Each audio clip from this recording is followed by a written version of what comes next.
Why divine separation? Comparison with the counterfeit. Yes, a lot of the prodigals do get to realize and to see and to accept that, okay, this is the person whom God has chosen for me. Now, naturally, they will begin to compare you with with an ex or with whoever that is before them.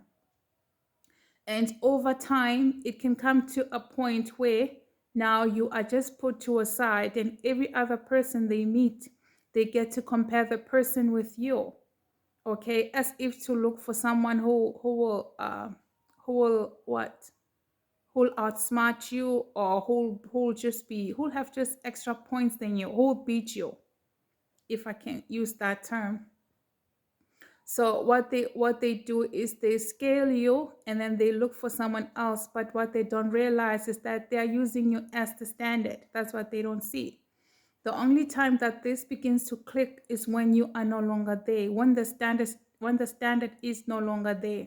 They do not then they realize that you were their scale. They were using you as the standard to measure whether this person was good or not good for them, whether they were doing good or whether they were doing worse in terms of replacing you. Okay? So yes, comparison is real and comparison is there. Okay, so now when the divine separation is being broken, the person is calling just to make sure they are exactly where they left you, just to make sure you have not moved on, just to make sure it's like another form of breadcrumbing. I feel it's the worst form of breadcrumbing, because it is just a call to make sure, like, hey, just remember I'm alive. And then they sort of put you on the park. They park you, and then they go on with their lives, trying to see if they can find someone else that will up you. And it's a quest. It's a quest. It's a game now.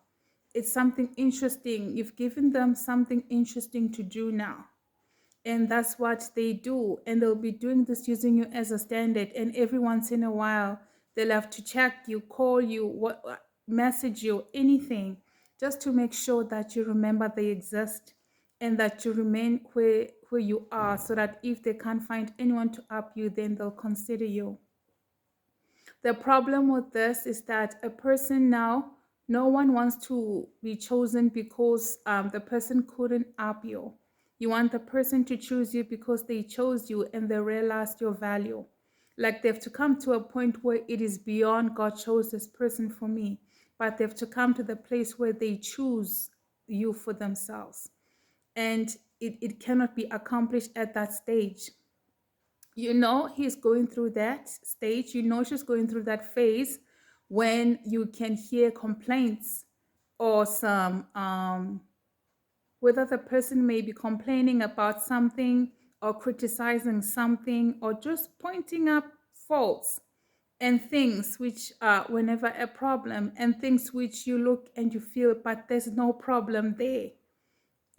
Where things are twisted, and there is just no ground, there is just no basis. Okay, that's how like, they are just trying to somehow convince themselves, like, look, I'm choosing this person over you because of ABC.